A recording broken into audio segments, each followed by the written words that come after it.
Bom, então vamos começar falando aí sobre o Jorge Amado. Aí depois a gente parte para o Érico Veríssimo. Então, o Jorge Amado, pessoal, ele é também um autor da segunda geração modernista. Também é um autor que a gente considera ali, pelo menos, o início da carreira literária dele dentro disso que a gente chama do romance de 1930. Só que ele é um autor cuja produção literária ela, ela vai além disso, porque ele tem uma carreira bastante longa, né? A gente vai ver que isso acontece também depois com um poeta como o Carlos Drummond de Andrade, que também é um poeta que passou várias décadas aí escrevendo, né, produzindo literatura.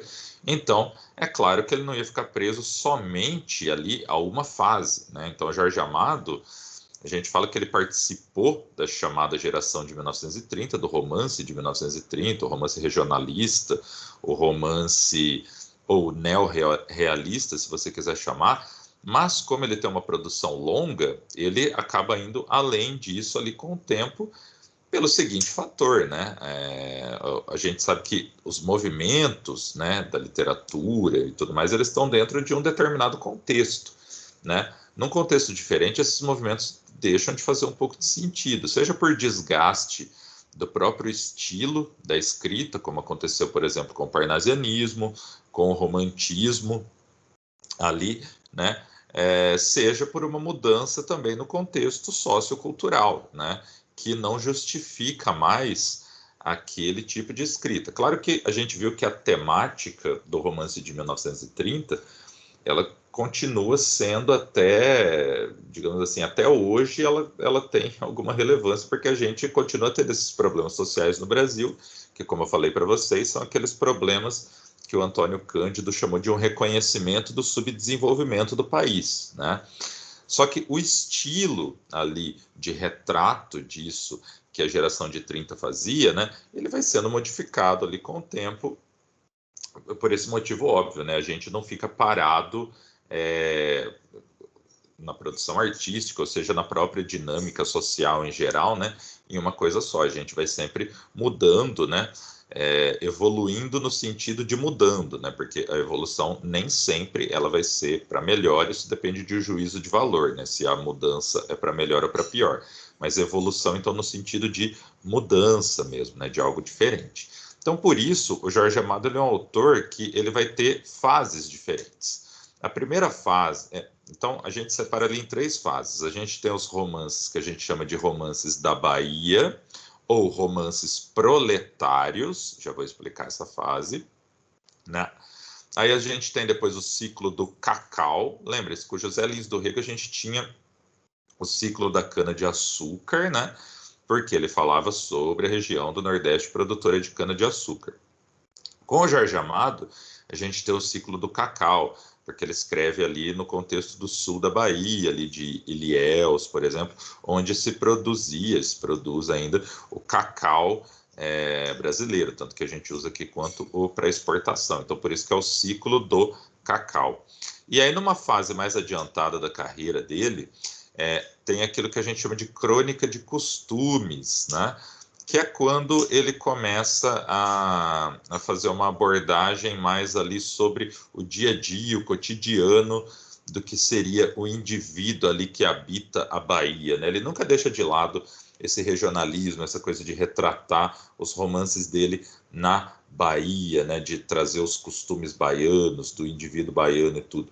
Mas ele tem essas fases diferentes, que é uma fase de maior preocupação social, seguida de uma fase ali mais voltada para algumas questões do indivíduo mesmo, de como a sociedade vai moldando, vai formulando esse indivíduo, ou de como o indivíduo lida com essa questão da sociedade que o envolve, né? Beleza?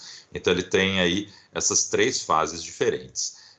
Obras célebres do Jorge Amado, nós temos, por exemplo, o Capitães da Areia, está ali no período dos romances proletários, né, nessa fase de uma maior preocupação social.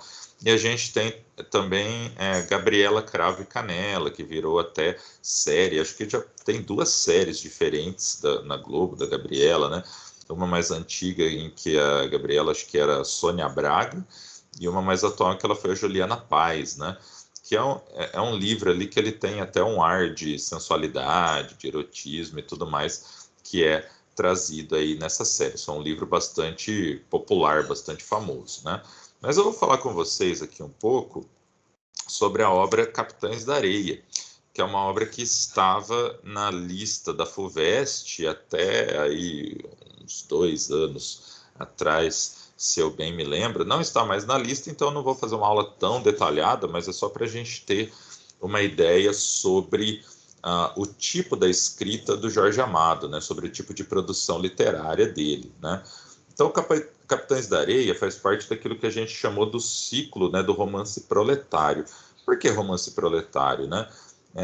Vocês percebem que, em geral, quando eu falo dos escritores brasileiros, né, dos autores da literatura brasileira, eu não falo tanto sobre as inclinações políticas deles e tudo mais, porque na maior parte das vezes não faz uma grande diferença dentro da produção social do autor. Claro, da produção social, da produção literária. Claro que esses autores, muitas vezes eles trazem a sua visão de mundo, inclusive essa visão que eles têm da sociedade, né, da organização social, para dentro da sua literatura, como Graciliano Ramos, por exemplo, né? A gente vê uma grande preocupação ali com os miseráveis, com essa questão das classes baixas. Então a gente vê uma preocupação com a injustiça social. Mas isso não tem a ver necessariamente com uma atuação política direta do Graciliano Ramos. É uma visão de mundo dele que se traduz na sua literatura. Com Jorge Amado, isso é um pouco diferente, né? A gente acaba tendo que falar da atuação política, da inclinação política dele, porque isso daí teve um reflexo direto na sua literatura, especialmente nessa fase inicial, nessa fase do romance proletário. O Jorge Amado ele foi um membro do Partido Comunista Brasileiro, né, o PCB, que era o chamado Partidão. Ele até se elegeu lá deputado pelo PCB, mas ele acabou sendo cassado depois, porque o partido foi tornado ilegal, né? O Partido Comunista no Brasil foi tornado ilegal pelo Getúlio Vargas, né? Ali em idos da década de 30, de 40, né? E o Jorge Amado ele foi preso algumas vezes também pelo regime do Getúlio Vargas, né? Pela ditadura varguista e a ditadura do Estado Novo. Inclusive esse livro, o Capitães da Areia, né? Ele chegou até a ser proibido, chegou até a ser queimado, né, em praça pública, assim, lá em Salvador, considerado um livro transgressor, né? Na verdade, é um livro que, se a gente for ler hoje, ele não tem nada demais, mas eu acho que ainda tem pessoas que vão considerar ele transgressor. Eu lembro de quando ainda estava na lista da FUVEST, que eu dei ele para leitura em um colégio em que eu lecionava, e uma aluna, assim, disse que não ia ler, né?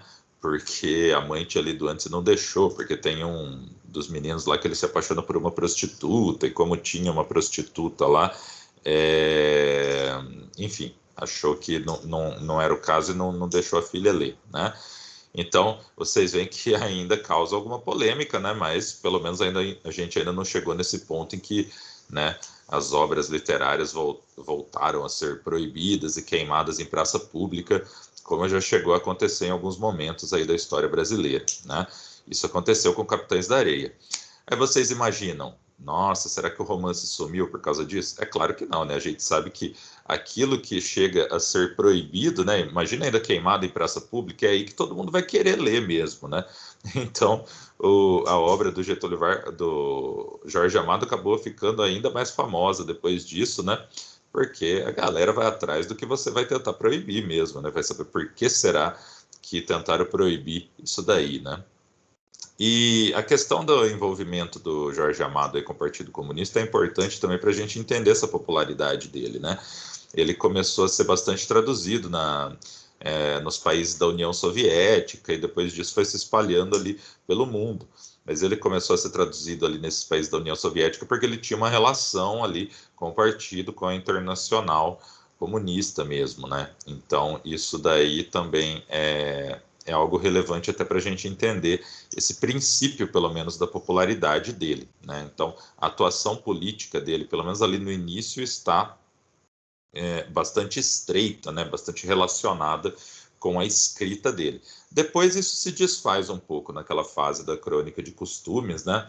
Aquela coisa vai ficando um pouco desencantado, tudo mais, se afasta dessa atuação política, apesar de nunca da questão social, de brigar contra as injustiças e tudo, e ele se volta mais para a própria escrita, então essa influência se torna menor. O Capitães da Areia, então, pessoal, ele é um romance que trata dessa questão social, né? Não sei se vocês já leram ou viram o filme. Nós temos ali um grupo de meninos, né? De crianças, né? Pré-adolescentes, enfim, meninos ali de 12, 13, 14, 15 anos, que fazem parte desse grupo que se autodenomina Capitães da Areia, né? Que é um grupo que vive ali de pequenos crimes, né? De assaltos e tudo mais, para se sustentar, para conseguir sobreviver, né? E essa é a temática social que é trazida ali dentro do Capitães da Areia, né? Eles formam um grupo que vive ali no trapiche, né? Debaixo de um trapiche, né? Em uma praia do que eles chamam lá de Cidade da Bahia, né? Que é uma reprodução de Salvador, feito sem dar o nome de Salvador. E aí o romance vai mostrando essa trajetória deles ali, né? Essa trajetória vai descrevendo os personagens, mostrando como eles vão vivendo desses crimes, a chegada de uma mulher para o bando, né? Que é a Dora, que eles acabam olhando para ela com um sentimento, olhando para ela como se fosse a mãe deles, apesar dela ser uma menina de 13 anos, o que mostra ali essa carência, né? Que eles têm, porque eles são meninos ali sem família, ou abandonados, ou órfãos, e que eles fazem o necessário para sobreviver. Então, essa questão social do Jorge Amado, ela passa pelo ambiente urbano, né? Nós temos uma semelhança com Vidas Secas, né? Do Graciliano Ramos, que é essa questão de tratar da miséria, né? Do ser humano lidando com a miséria dentro de um determinado contexto, ou seja, aquilo que eu já falei para vocês, é o reconhecimento do subdesenvolvimento, mas o Jorge Amado ele transfere essa forma de conversar sobre a miséria, de representar a miséria para o ambiente urbano, para o ambiente da cidade, tá? O Capitães da Areia, além de tratar desse reconhecimento do subdesenvolvimento, que a gente já via lá que o Antônio Cândido, né, falou que a segunda geração modernista é sobre isso, é sobre o reconhecimento do subdesenvolvimento brasileiro, ele também traz uma representação dessa gênese da violência urbana, né? O Brasil, como vocês sabem, ele sempre foi uma colônia rural, né? O primeiro desenvolvimento urbano no Brasil é ali em Salvador, que era a capital, em Vila Rica, né, que foi da onde houve a extração do ouro, né, do ciclo do ouro no Brasil, no século XVIII, Vila Rica, que hoje é Ouro Preto, e aí nós tivemos o Rio de Janeiro também, que foi a nossa segunda capital, né, mas o Brasil era basicamente uma fazendona, né, um grande latifúndio dividido ali nas capitanias hereditárias e tudo mais, né, então, basicamente era um país rural. Esse desenvolvimento urbano, crescimento urbano que vai acontecendo no Brasil durante o século XX, né? Ali já na década de 30, com a Revolução do Getúlio Vargas, né? Depois, durante as décadas de 40 e 50, até a ditadura militar, ali a década de 60, e com o êxodo rural no fim da década de 70 e de 80, que aí vai ampliando a massa urbana também no interior, ou seja, esse crescimento urbano que vai em capitais e depois, mais adiante no século XX, ele vai se massificando também para o interior, ele não foi necessariamente planejado, né? Foi um crescimento assim bastante desorganizado, digamos assim. Então, não houve uma preparação para que essas cidades existissem como cidades, de fato. Alguns problemas nós vivenciamos até hoje, como o problema do saneamento básico, por exemplo, né? Boa parte das cidades do Brasil não tem saneamento básico suficiente, tipo água tratada, esgoto tratado, etc. Às vezes cidades grandes, né? Tipo Bauru, ali onde eu morava, né? Não tinha esgoto na cidade. A água tinha, mas o esgoto não. Então, por isso que às vezes você chega a alguns lugares e tem aquele rio fedido e tudo mais, né? O esgoto desemboca ali diretamente. E esse é só um dos problemas. Um outro problema bastante sério que a gente sabe que existe é esse da exclusão social, né? Das diferenças sociais que se revelam. Por exemplo, se você chega no Rio de Janeiro, você tem lá as favelas. A favela é um sinal dessa desigualdade social absurda, né, brasileira. Mas as favelas não estão só no Rio, existem também em São Paulo, existem na maioria das nossas capitais, inclusive em Salvador, que é ali aqui Jorge Amado retrata por meio dessa cidade que ele chama de Cidade da Bahia, né? E essa violência urbana ali retratada no Capitães da Areia, então, ela ainda está essa violência dos pequenos crimes, né? Do grupo ali de crianças que comete pequenos crimes para sobreviver, para se sustentar, né? Isso quando a gente chegar ali na aula sobre Sobrevivendo do Inferno, do Racionais MCs, que é um disco dos anos 90, né? A gente já está num outro contexto, a gente já está num contexto em que o tráfico de drogas, né? Ele já está presente no Brasil, e esse tráfico de drogas vai se aproveitar justamente dessa ausência do Estado no espaço urbano, dessa falta de planejamento para dominar vários espaços e trazer essas pessoas que viviam de improviso, de pequenos crimes, porque não conseguiam se incluir dentro da sociedade, de fato, né, da sociedade burguesa, capitalista, ou seja, ou eram desempregadas ou não conseguiam ter formação para arrumar um bom emprego, e o tráfico de drogas capta essas pessoas e dão para elas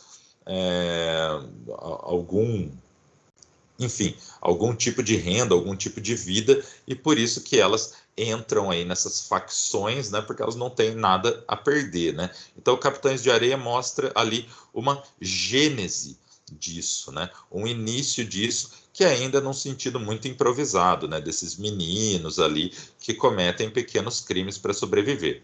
E o que acontece? O Jorge Amado, ele tem um olhar bastante caridoso, né?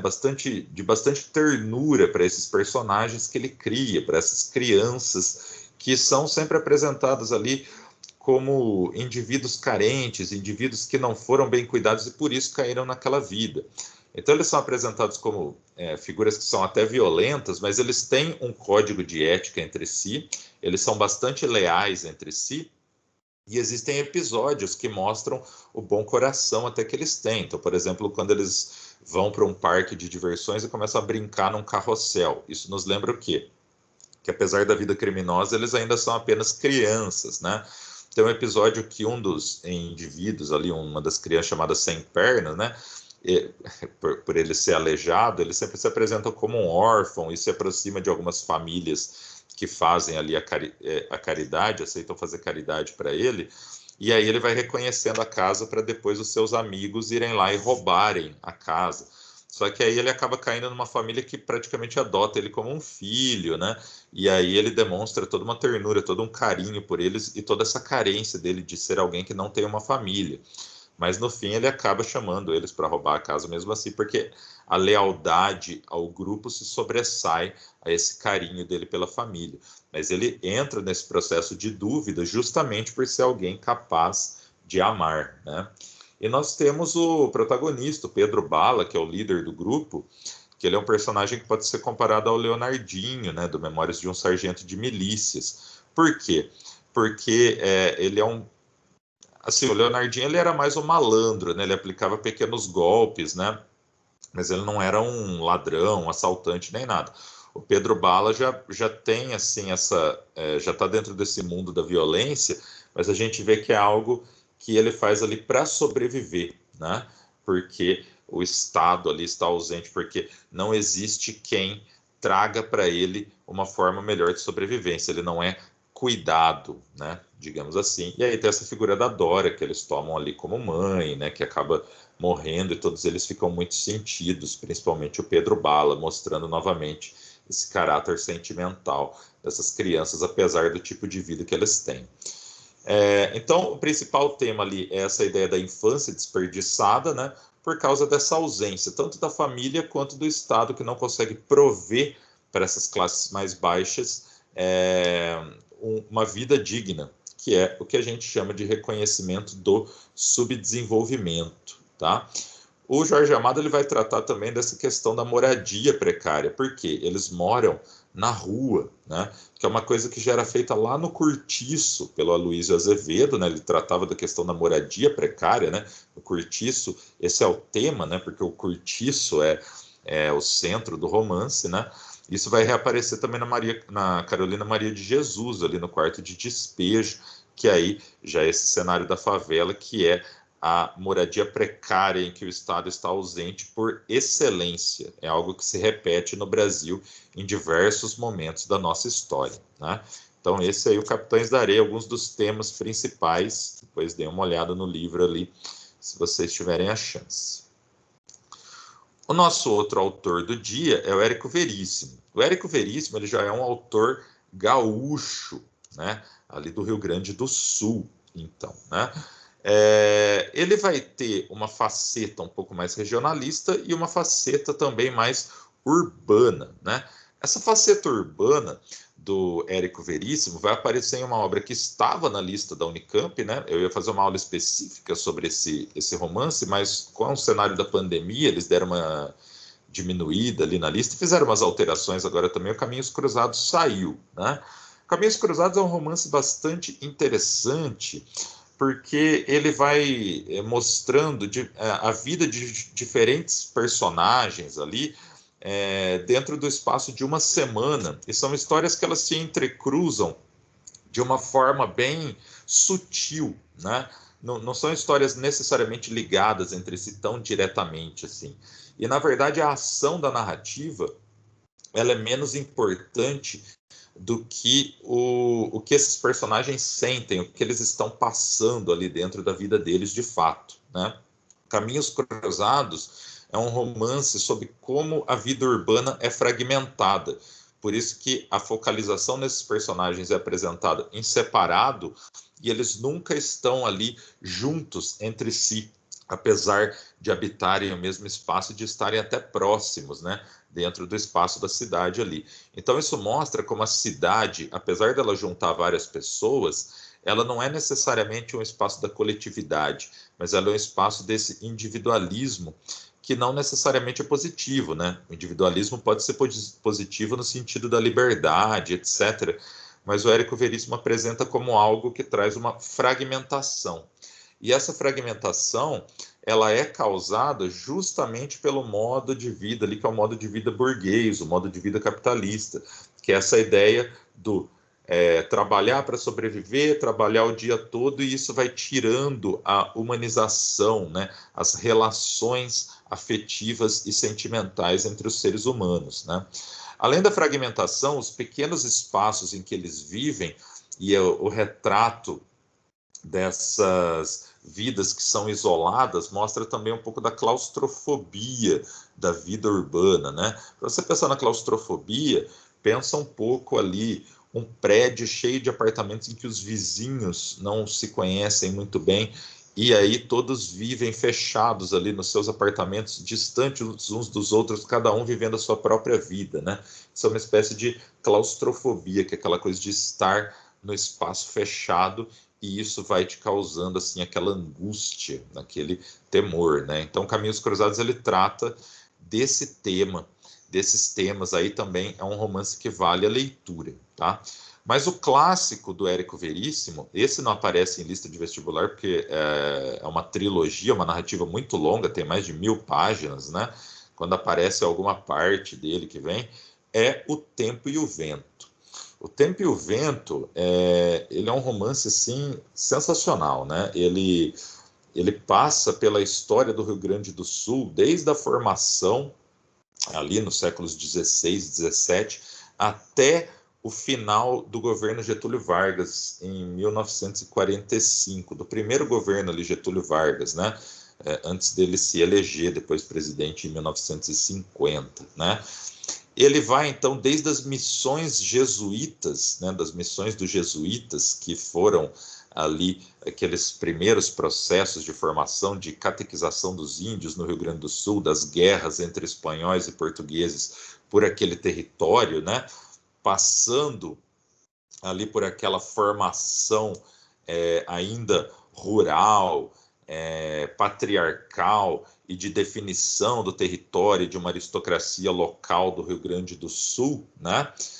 Até chegar em quando essa aristocracia já está formada e começam a se formar ali os povoados e a existirem os coronéis locais, ou seja, aqueles que são os líderes políticos, os líderes, os chefes da vida das pessoas no local, chegando ali até o século XX, né? Ele faz isso por meio do retrato da família Cambará, né, que é a família protagonista, que vai, então, desde a formação do indígena ali, que daria início a essa estirpe dos Cambará, né, o indígena que se junta ali. Primeiro, é a família Terra Cambará, né? Então, primeiro o indígena que se junta a Ana Terra, né, que é uma das protagonistas do início, lá da primeira parte da trilogia, que se chama O Continente, né? Passando para quando os Terra, por meio da Bibiana Terra, se juntam aos Cambará, com o capitão Rodrigo Cambará, que um dia chega ali esse vilarejo fictício de Santa Fé, um aventureiro, um homem que luta as guerras ali do sul, né, essas guerras entre portugueses e espanhóis, e aí passa pela formação dessa família, passando ali pela Revolução Farroupilha, né, que foi aquela guerra da tentativa do Sul de se tornar independente do resto do Brasil, seguindo o caminho que o Uruguai tomou ali no século XIX ainda, né, até antes da independência do Brasil, que a província Cisplatina, que era uma província brasileira, se transforma no país Uruguai, né, numa parte da América Espanhola, né, e aí ele chega no século XX na figura do doutor Rodrigo Cambará, que é um descendente do capitão Rodrigo, mas não é esse aventureiro, esse herói de guerra. É alguém que ali já é um aristocrata local em Santa Fé e em determinado momento vai embora para se tornar deputado, né? A partir da Revolução ali do Getúlio Vargas, está no grupo do Getúlio Vargas, dos estancieiros, acaba se tornando deputado e volta derrotado para casa, né? Depois da queda de Getúlio Vargas em 1945. Né? E aí nós temos alguém que escreve essa história, que é o último ali dos descendentes, o Floriano Cambará, que é um escritor, é alguém que já foge totalmente dessa estrutura patriarcal, né, dos outros indivíduos da família, que vai recompor essa história. É muito interessante, a última parte se chama O Arquipélago. O que é o arquipélago? É o conjunto das ilhas, ou seja, os fragmentos, né? Essas partes que não se conversam. E ele vai tentar, por meio da literatura, por meio da escrita, trazer uma coerência entre essas partes para recompor o continente, que é quando tudo ali estava junto, existia numa coletividade e fazia sentido, beleza? Então esse é o Tempo e o Vento, claro. Fiz aí uma análise bem rápida, né? Com a leitura você consegue pegar vários outros aspectos aí dentro desse romance, mas essa aí é mais ou menos a obra do Érico Veríssimo, beleza? Bom, parar de gravar aqui.